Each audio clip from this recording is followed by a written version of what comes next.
Hello there, Capricorns. Welcome to your January 2018 tarot reading. So I'm going to relay some information for you guys, and then we'll go into the spread right here. Okay, I'm going to be doing things a little bit differently.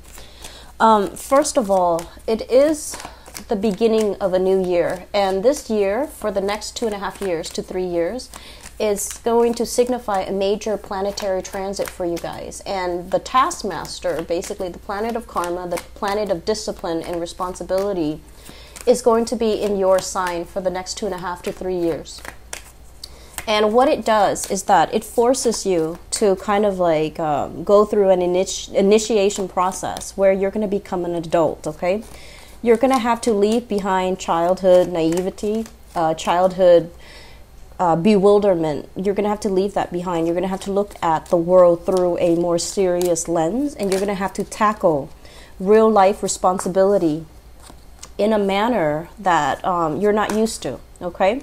And the good news, though, is Saturn is your traditional ruling planet, and so many of you have already grown up with a lot of, you know, with the whole concept of what it means to be responsible, what it means to be self-reliant, self-sufficient, and what it means to have a lot of responsibilities on your plate. Many of you have already grown up with that concept. And for others that have not had to deal with those concepts early on, what you're going to have to do is figure out how you can realign yourself so that you can become a lot more, I want to say, self-sufficient, financially responsible, as well as managing your time, not procrastinating, and doing things in a timely manner so that you can get where you need to go.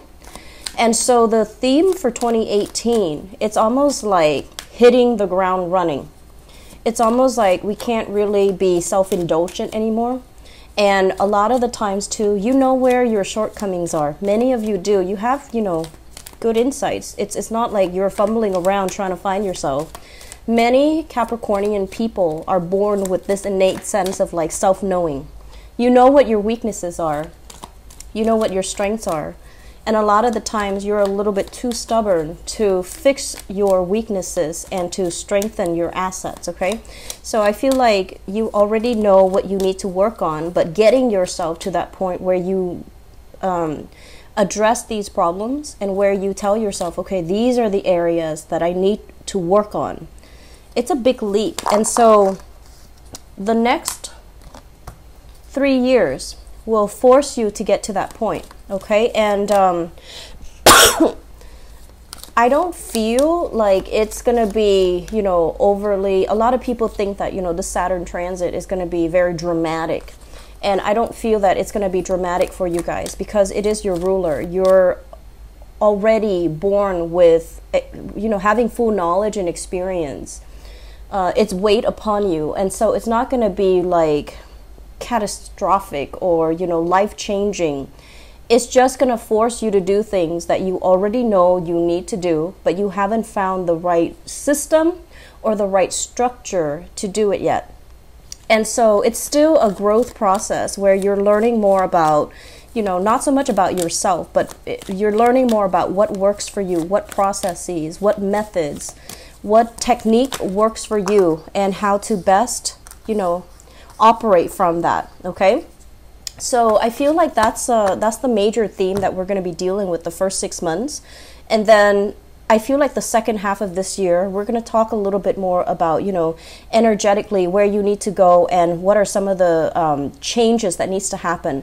The second half of the year, it's more about, okay, what's working right now? What did I do the first part of 2018, and how can I restructure and reorient and, you know, tweak things around so that they flow a little bit smoother. So right now you're at the very beginning of some experimental phases, so you're trying to sort things out, okay? So let me talk about this spread.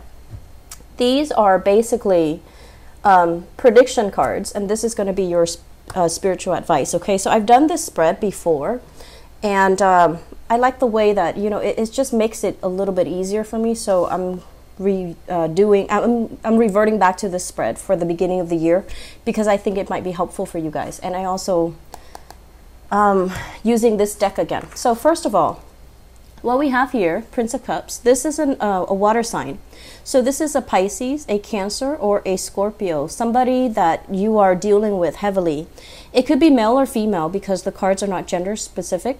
And what it denotes to me is there is going to be some major transformation happening in this person's life. It's linked up here with the Judgment card. There is going to be excessive communication. There's going to be kind of like this person is reaching out to you. They're trying to figure out where you've been. They're trying to figure out what you're up to. So I feel like there's this exciting energy surrounding the communication between the two of you. For some of you, this is like an ex-partner that has been trying to reach out to you and they're trying to figure out where you are. Okay, so Pisces, Cancer, Scorpio, Sun, Moon, or Rising. For others, this is somebody that is hitting a period of tumultuousness in their own lives. They need advice, they need guidance, they need some type of a reassurance that they're on the right path, and they need something from you in terms of like being able to help them build, being able to help them grow, being able to make sense of a situation for them. A lot of the times, I know it sounds unfair, but you guys tend to be the handyman in your relationships, okay? People tend to cling to you because you're always seen as the anchor, the pillar of strength and stability. And they come to you when they have problems. They come to you when things need fixing. And so I feel like this is what's coming in as well. And I'm feeling like this is a person that's coming to you for your guidance, for your expertise, because they're at a point where they're completely lost. For many of you, this is a family member that is experiencing some type of a family upheaval, even some type of a relationship family drama, and they're trying their hardest to figure out a fair, viable solution so that they can move forward. I also feel this might be residual energy from last month back in December, because I felt like the same energy for you guys when I did the general reading for last month, okay? So I do see extensive communication with this person, and I'm also sensing as well, you know, they have the best intentions, but their energy as a, this is a knight, the Knight of Cups, their energy is still very young, a little bit naive, a little bit starry-eyed, and I do feel there might be some issues when it comes to dependencies, substance abuse, dependency issues, you know, like somebody who blames other people rather than looking at how their actions contributed to a situation. So I feel like you're dealing with somebody that has these characteristics, okay, and they're going to require a lot of communication from you. I honestly believe that you want to exercise, you know, a little bit of maintaining clear boundaries in this situation, because I just don't feel like it's going to end with just one conversation where you tell them what they to do or you give them advice and they do it. I feel like it's an ongoing, enabling thing where they're clinging to you constantly because they don't know what to do. And also giving them advice is not going to be the end of it. They're not just going to take your advice and that's going to be the end of their dilemma, okay? So maintaining your distance and maintaining your boundary, I feel like it's going to be crucial for you. Next up, we have here the Seven of Wands. This is a card about conflict. This is like defending your territory, making sure that people know where they stand with you, maintaining your distance as well, and kind of like demarcating, you know, in the sand, like you don't cross over these lines, you don't cross over into my territory. So really maintaining your stance and putting your foot down about, you know, certain ideas, certain beliefs that you have, and defending your beliefs vehemently. It's linked up with the Nine of Swords, and the Nine of Swords is about stress. It's about kind of like a little bit of guilt that you're feeling as well. So if there are arguments that break out as a result of, you know, energies or dealing with people for this month, it's really important for you to, first of all, stand up for what you believe in, right? We need to clearly demarcate where we stand and what we believe in. And I feel like some of you are doing this in a way that might be a little bit harsh. And so at the end of it, you start to feel a little bit guilty. And you start to, you know, think about this in terms of, did I really say that in the most tactful way? Did I hurt some other people's feelings? You can be very, very blunt as well when you're dealing with other people. And some people who are a little bit more on the sensitive side, they can take it as a huge slight. They can take it as, they can take it the wrong way. So I feel like if this is what you're dealing with, you definitely want to, tone down when it comes to, defending your territory, defending your beliefs, and being a little bit more, I want to say, impersonal when it comes to your approach. Okay, so that means rather than saying you did this, you did that, you might want to generalize it and saying that, some people are like this, other people are like that. So I feel like depersonalizing things, making things less personal and making things less confrontational it's gonna give you more leeway to operate and to get your point across, because once people feel attacked, they're going to start taking things personally, and that's when their defenses go up and they stop listening. So I feel like there is going to be a lot of there will be situations where you're constantly called in to do some type of damage control. I feel for many of you, where somebody keeps messing up and you have to come in to be the fixer-upper. And I'm also feeling like they're happening at very inopportune times where you might be busy with something else. You might be wrapping up your own projects. And somebody who's kind of, I want to say, not very good at what they do, they make a mistake. And they keep making the mistakes over and over and over again. And you want to give them the benefit of the doubt, but it's really starting to take its toll on you, and it's really grating on your nerves. And you're also sensing as well, if this person is really incompetent, do we want to keep them on board? So I feel like there is a major ethical dilemma here, where you want to give people the benefit of the doubt. You want to give them second chances to rectify their mistakes. But if it happens over and over and over again, in a practical and pragmatic way, is it a good idea to keep them on board and to constantly, I want to say, like, jump in and fix their problems for them? Are they really learning? Because you're hoping that they'll learn, but it doesn't feel like they are, because they keep making the same mistakes. So next up, we have here the Ace of Pentacles. So this is a very big new job for many of you. So this, once again, it's a job, okay? And it's basically a gift from the universe that you need to nurture in order for it to grow and in order for it to work and provide that longevity and provide that stable revenue stream for you. So this is overall a very good card that basically means you're in the process of building something great, building your financial foundation, building your professional network, building your professional credibility. It does require a lot of hard work, mainly because in the Pentacle suit, things grow really slowly. And things require a tremendous amount of effort. You need sunlight, you need water, you need wind, you need the right condition in order for things to thrive from a little seedling, right? So it's really asking you that, you have this opportunity and you need to be really patient with it, because it's going to grow and it's going to take its sweet time. In the meantime, what you're stuck with here with the King of Swords, this is basically indicating having to form some type of a long-term strategy so that you can make this grow for you without having to waste a lot of time tending to it, okay? So this means, what condition does it need so that I can put that in place? And if it's a job for many of you, and I feel like it's a job, if it's a job, you want to think about, like, how can I streamline the work processes so that I am a lot more productive than other people? So thinking in terms of, like, efficiency, thinking in terms of, like, in a more practical terms, like, what can be done differently here?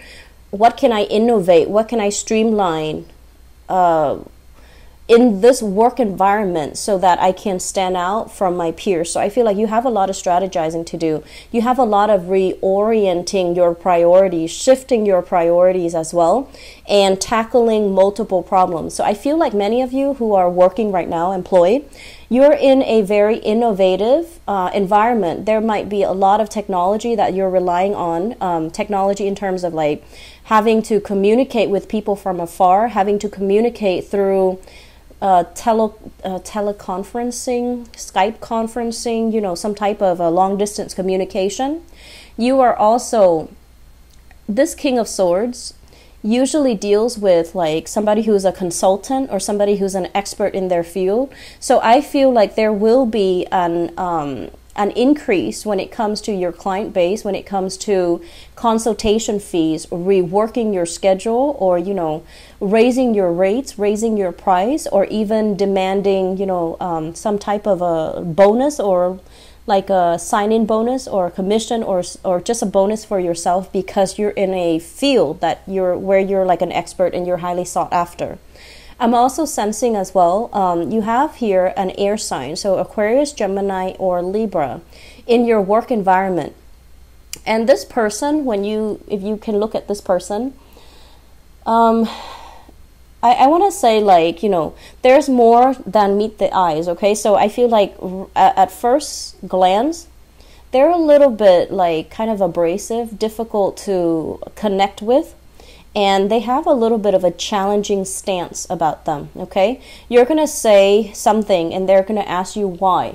And the thing about air sign is they don't ask because they want to undermine you. They ask because they're curious and they want to know. And in particular, they want to know about why you believe or why you think the way that you do. And they're curious as to how you arrived at your conclusion. So I feel like you're dealing with somebody that their energy feels to me to be a little bit kind of challenging and abrasive, but they don't mean any harm. And I honestly feel like if the two of you collaborate, you can make tremendous strides, okay? I feel like a very similar pattern in the way that the both of you think. You're very linear and very logical.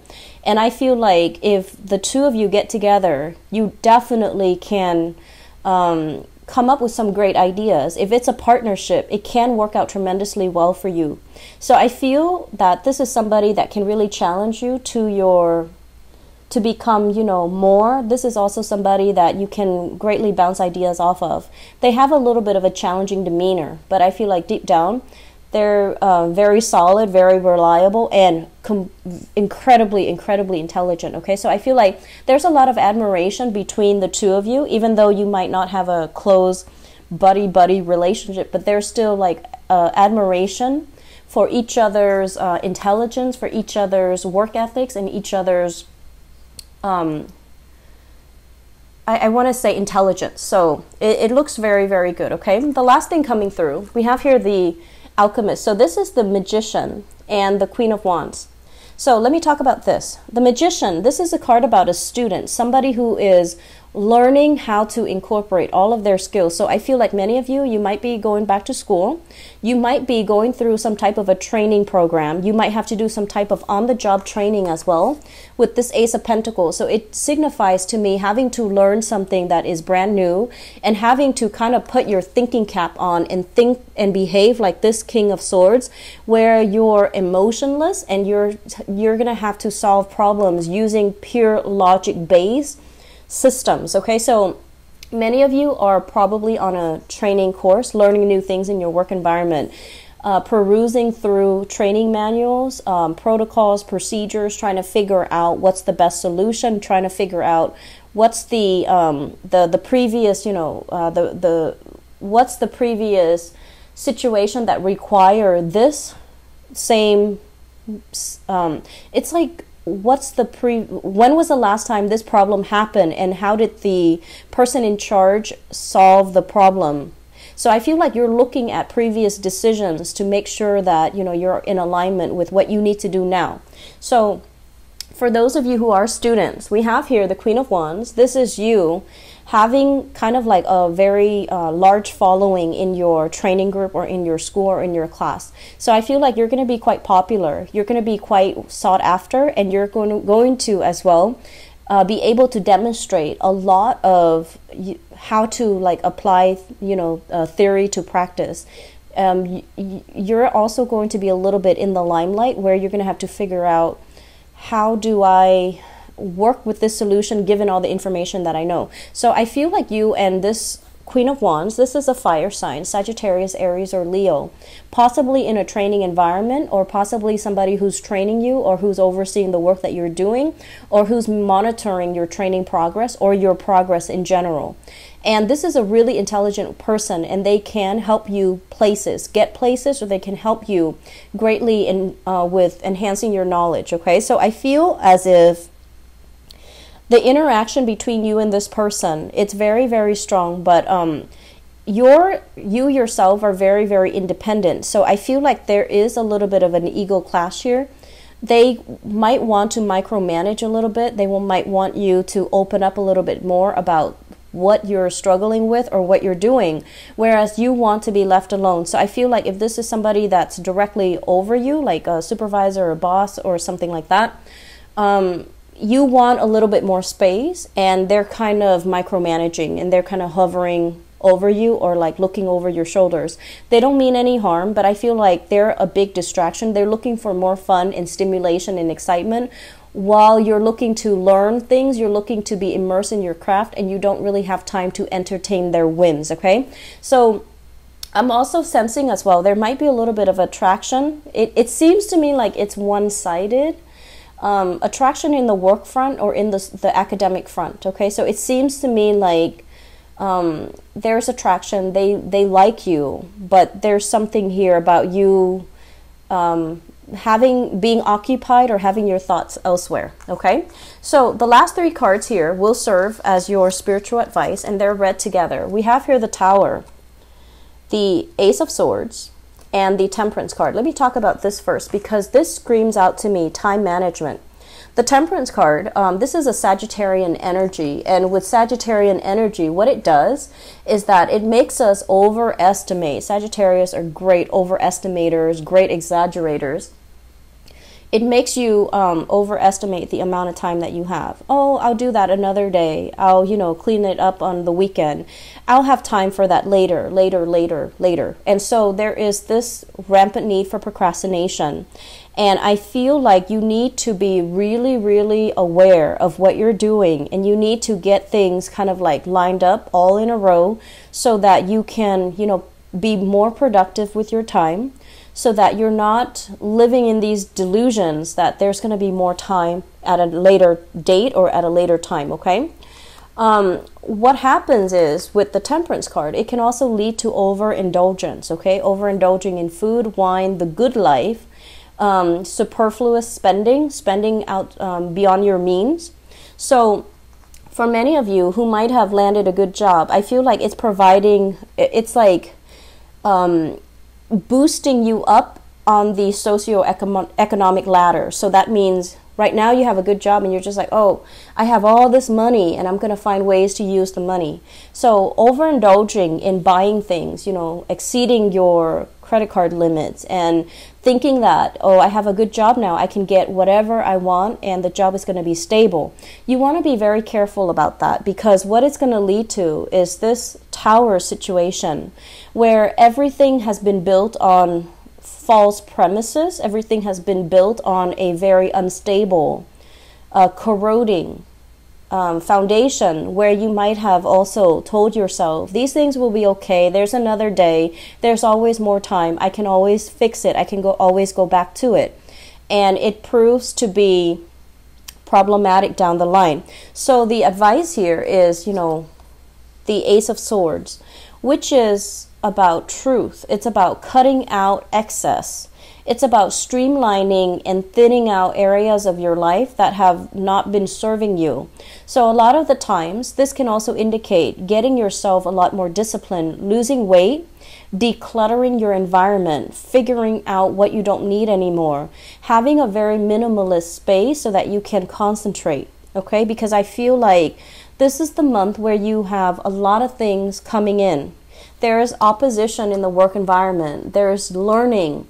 There's new work responsibilities as well. And there's family situations. So you have a lot of things hitting you all at once in all areas of your life. And so the last thing that you need is to be clouded and to be in procrastination mode and to operate like this, where inevitably, you know, things are going to come crumbling down. It's like that house of cards. It's built on a faulty foundation and it's going to come crumbling down. So the advice is here to be very, very honest with ourselves and to figure out, you know, Capricorns, you have good insights. You know some of the areas in your own life that you need to work on, but it's really hard to get you to that point where you start making a change, right? Because you are very stubborn, and as an earth sign as well, it's a very slow moving, resistant to change type of an energy. And so what they're really saying here is exercise, you know, more on the Sagittarian traits of expansion, of grabbing new opportunities as they come in, and being able to also not fear change, okay, but embrace it. So I feel like you have some major reshuffling things that you need to do, and, you know, cutting out excess, cutting out the fat, cutting out things in your life that are kind of like weighing you down. Like, I feel like physically weighing you down, physical belongings, or even, you know, on your body, whatever's not working, try to, you know, leave it out of your consciousness, okay? Try to leave it out of your body. So we have some big things that are happening here. And the major theme for you guys is don't procrastinate, okay? Get things done in a timely manner. It's going to be a busy month. I'm not going to lie, Capricorns. You have a lot of things on your plate, and you have a lot of things that you need to attend to. Finances looks very stable, and so, you know, it seems to me like that's one of the areas that's really stable right now, and that's going to help everything else. So keep at it, okay? And you need to really sit out and plan out your schedule a little bit better, okay? So like 5 o'clock, I need to meet this person, 6 o'clock, so forth. Have like a planner, have some inventory system where you know exactly where you need to be at a certain time, or you know exactly what items you need to get, or what items you're going to need for this meeting or for this class, and have everything kind of laid out and situated before you jump into the month of January, okay? So I hope the reading has been helpful. You've got some wonderful things ahead of you, and I wish you the best, okay? I'll be back for the mid-month reading, possibly, you know, by the 10th or so, and I'll be back for your love reading. Take care of yourself. Bye-bye.